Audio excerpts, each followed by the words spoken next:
Hello，你好，我係 Fit Achiever 嘅 coach，我叫阿 Dan。今日邀請咗我哋 Fit Achiever 嘅學員啦，YM 嚟分享一下結束咗課程之後嘅得着同埋轉變嘅。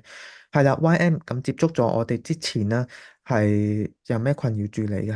主要係手個力度啦，同埋身體嗰個姿態，跟住平時即係可能比較容易攰啲啦，咁希望可以得到改善啦，同埋可以將自己個生活做得好啲咯。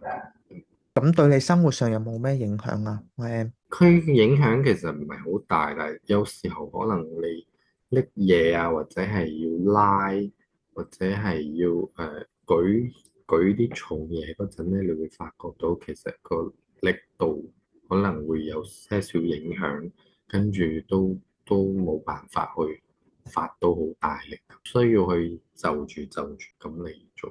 嗯。咁YM 你過去試過啲咩方法去改善呢樣嘢，同埋個成效又係點樣啊？之前試過係有去做嗰個運動按摩，都會有去做細微嗰啲動作去改善，但係其實個變化都唔係好大，即係可能當時做完個按摩就 OK 嘅，但係之後你繼續再去做嗰啲鍛鍊咧，其實都會走翻嚟，或者係都會有少少影響。哦，即係個效果就比較短暫啲嘅。係啊，你講細微動作係咪即係做拉筋、拉伸展係，筋嗰啲嗯？OK，明白，即係呢啲係效果短暫嘅。嗯。好，咁YM 你參加呢個 Health Reset 健康重啟流程呢個課程啦，你開始之前咧會唔會有啲咩擔心噶？都會有㗎，即係做嗯，咗咁多，你會認為係咪真係會有幫助或者啲效果啦？但係做咗之後咧，會發現其實好多時候係身體可能我哋係用錯力，或者係淨係用到局部個力量去做好多嘢，就變咗佢好多地方發力係唔平均嘅。當我哋訓練咗之後，會覺得誒，其實身體嗰個平均力其實好重要啦。跟住都會覺得哦，點樣去將嗰個平均個力量再分佈翻去成身，跟住就比較 OK 啲。好多人認為哇，手就係用手個力就夠㗎啦。其實係好多時候我哋都要用埋身體其他部分嗰啲力量去支撐啊，去幫助佢咁咯，所以就變咗個力量就唔一樣咯。課程啦結束咗之後，你有最大嘅轉變係啲乜嘢啊？最大轉變係會發覺到自己個身體個姿態咧，都會保持翻個高效能姿勢，都會好時刻會提醒自己啦，跟住都會留意翻自己身體運作啊，即係個姿勢啊，跟住做嘢啊，做運動嗰陣都會自己好注意嗰個姿態。係啦，YM 咪過去啦，即係試過運動按摩或者拉筋伸展，都改善唔到你即係手痛嘅情況啦。但係反而通過呢個 Health Reset 嘅線上課程改善咗，咁你會覺得啦，有呢個咁嘅轉變啦，幫助到你最大係啲乜嘢啊？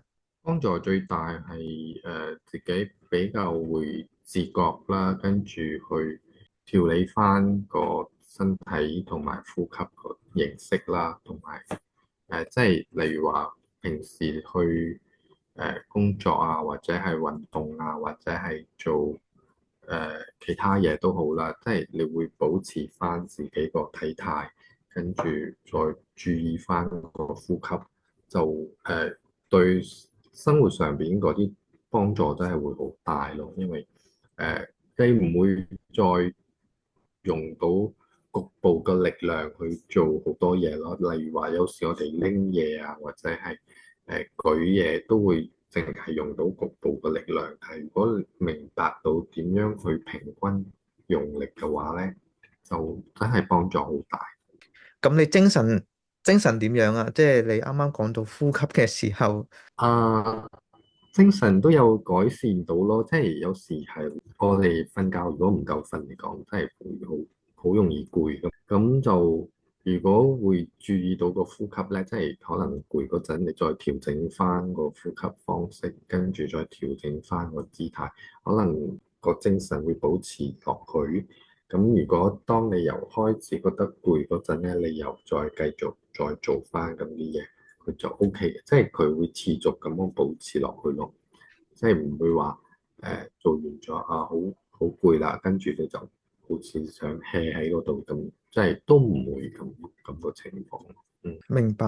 咁啊，YM 咁對於睇緊呢條影片啦，佢想參加嘅，但係猶豫緊嘅朋友，有冇咩嗯。説話想同佢哋去講一講啊？如果真係想改善翻自己個身體嚟講咧，就唔使驚噶，即係你可以去放心去做。當然好多嘢有時我哋都會去顧慮噶嘛，但係都要俾自己啲時間同埋俾埋個 guts 去嘗試翻啲嘢，去再改善翻自己個身體咯。YM 咁，你覺得嗰個Fit Achiever 嘅一個 support 個支援，你覺得點樣？